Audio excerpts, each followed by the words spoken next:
नमस्कार दोस्तों, स्वागत है आपका आपके YouTube चैनल इंजीनियरिंग क्लासेस में। मैं हूं आपका दोस्त संजय गुप्ता। आज हम डिस्कस करने वाले हैं राइट शेयर्स के बारे में।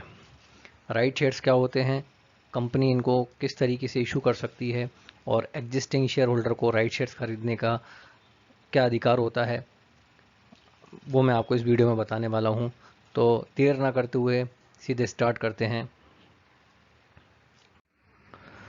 Issue of right shares, Section 62, Subsection 1, Company Act 2013, Section 62, Subsection 1 के अकॉर्डिंग अगर कोई पब्लिक कंपनी अपने इनकॉर्पोरेशन से 2 साल के बाद या फिर पहला अलॉटमेंट करने के बाद, पहले अलॉटमेंट के 1 साल के बाद अपनी पूंजी में वृद्धि करने के लिए, यानी अपनी कैपिटल को बढ़ाने के लिए और पैसा अरेंज करने के लिए नए शेयर्स इशू करती है, तो कंपनी एक्ट 2013 के अकॉर्डिंग उन्हें सबसे पहले अपने एग्जिस्टिंग शेयर होल्डर को शेयर्स खरीदने के लिए इनवाइट करना होगा। तो जो एग्जिस्टिंग शेयर होल्डर हैं उन्हें जब ये शेयर्स के लिए इनवाइट किया जाता है तो वो राइट इशू कहलाता है, इशू ऑफ राइट शेयर्स कहलाता है।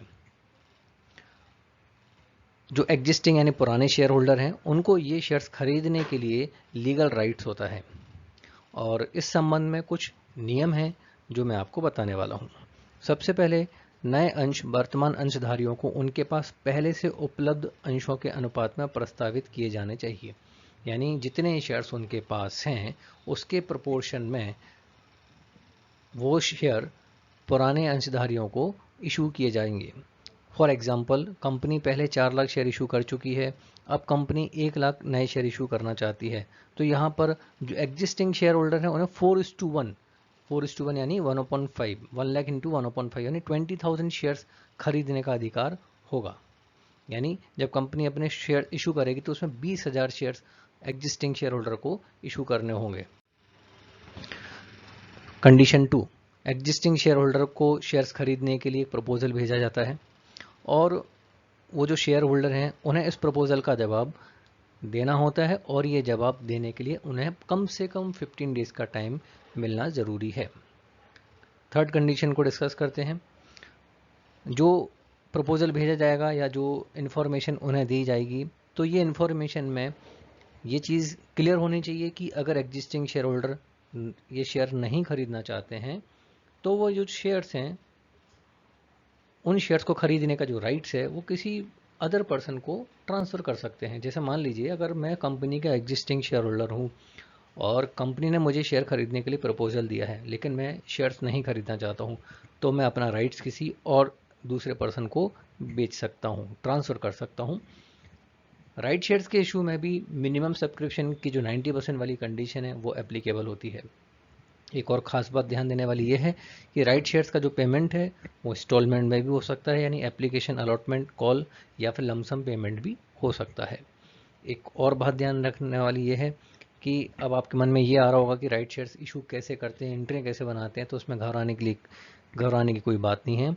राइट शेयर्स की इशू करने की एंट्रियाँ ठीक वैसे ही बनती हैं जैसे फर्स्ट टाइम शेयर इशू करने की बनाते हैं, जैसे application, allotment, call. Advantage of issue of right shares, फ़ायदे क्या हैं? सबसे पहला, जो पब्लिक कंपनियां हैं जो ये शेयर्स इशू करना चाहती हैं, तो जो पहली बार जब कंपनी शेयर इशू करती हैं उसमें कॉस्टिंग ज़्यादा होती है, तो राइट शेयर्स को इशू करने में कॉस्टिंग बहुत कम हो जाती है, क्योंकि पहले जो शेयर्स खरीदने का जो राइट्स है वो एग्जिस्टिंग शेयर होल्डर को ही दिया जाता है, तो खाली एक इन्फॉर्मेशन के थ्रू ही शेयर्स का इन्फॉर्मेशन उनको दे दी जाती है। आमतौर पर ऐसे शेयर्स मार्केट प्राइस से कम पर इशू किए जाते हैं, यानी अब कंपनी की अगर गुडविल है और कंपनी की जो शेयर की फेस वैल्यू है मान लीजिए 100 रुपये है, लेकिन मार्केट प्राइस 300 रुपये है, तो कंपनी क्या करती है, अपने शेयर्स को मार्केट प्राइस से कम पर इशू करती है। तो ऐसी कंडीशन में जो एग्जिस्टिंग शेयर होल्डर हैं उन्हें कंपनी के शेयर होल्डर होने का फ़ायदा मिलता है, क्योंकि वो मार्केट प्राइस से कम पर शेयर खरीदते हैं। ठीक है, और अगर कोई शेयर होल्डर इन शेयर्स को नहीं खरीदना चाहता है तो वो इसका जो अधिकार है वो किसी दूसरे को बेचकर प्रॉफिट कमा सकता है। मान लीजिए कंपनी ने मुझे 300, मार्केट प्राइस 300 रुपये है और कंपनी ने मुझे अधिकार दिया है शेयर्स खरीदने के लिए 200 रुपये पर, तो अगर मैं चाहूँ तो अपना राइट्स किसी दूसरे पर्सन को ट्रांसफ़र कर सकता हूँ और उससे मैं प्रॉफिट भी कमा सकता हूँ। अगर मैंने अपना अधिकार 250 या 270 रुपये में ट्रांसफ़र कर दिया तो एक शेयर पर मैं काफ़ी अच्छा गेन कर सकता हूँ। थर्ड पॉइंट डिस्कस करते हैं। अधिकार अंशों के निर्गमन के बाद भी कंपनी के संचालन का अधिकार वर्तमान अंशधारियों के ही हाथ में रहता है, क्योंकि अधिकार अंश अनुपातिक ढंग से ही निर्गमित किए जाते हैं। अधिकार अंशों के निर्गमन से पूंजी प्राप्त करना अधिक निश्चित होता है। यानी जब company first time share issue करती है तो कंपनी के मन में डाउट रहता है कि शेयर सब्सक्राइब होंगे या नहीं होंगे, लेकिन राइट शेयर्स में ऐसी सिचुएशन नहीं आती है। राइट शेयर इशू करने से कंपनी की गुडविल बढ़ती है। इससे वर्तमान अंशधारियों को ऐसी कंपनी में इन्वेस्ट करने की अपॉर्चुनिटी मिलती है जिससे वो पहले से ही भली भांति परिचित होते हैं, नोन कंपनी। तो यहाँ पर एग्जिस्टिंग शेयर होल्डर के मन में कोई डर नहीं होता है कि ये कंपनी किस तरह की होगी, क्योंकि वो पहले से ही इस कंपनी के बारे में जानते हैं, तो भरोसे के साथ वो शेयर्स खरीद सकते हैं। अधिकार अंशों के निर्गमन के कारण संचालक अपने मित्रों एवं संबंधियों को कम मूल्य पर शेयर इशू नहीं कर पाते हैं। अगर राइट शेयर्स कंपनी इशू कर रही है तो जो डायरेक्टर्स हैं वो अपने फ्रेंड्स और रिलेटिव्स को ये शेयर इशू नहीं कर पाएंगे। एग्जिस्टिंग शेयर होल्डर को राइट शेयर से जो मॉनेटरी बेनिफिट होता है उसे अधिकार मूल्य कहते हैं। ये कैसे कैलकुलेट किया जाता है वो मैं आपको बताता हूँ। वैल्यू ऑफ राइट्स यानी अधिकार मूल्य कैसे निकालते हैं? Market price of shares minus average price of share, यानी उस शेयर का जो मार्केट में प्राइस है उसमें से एवरेज प्राइस माइनस करने के बाद वैल्यू ऑफ राइट्स आ जाता है। अब यहाँ पर एक चीज़ और समझने की है कि वैल्यू ऑफ राइट्स कैसे, एवरेज प्राइस ऑफ शेयर्स कैसे कैलकुलेट करते हैं।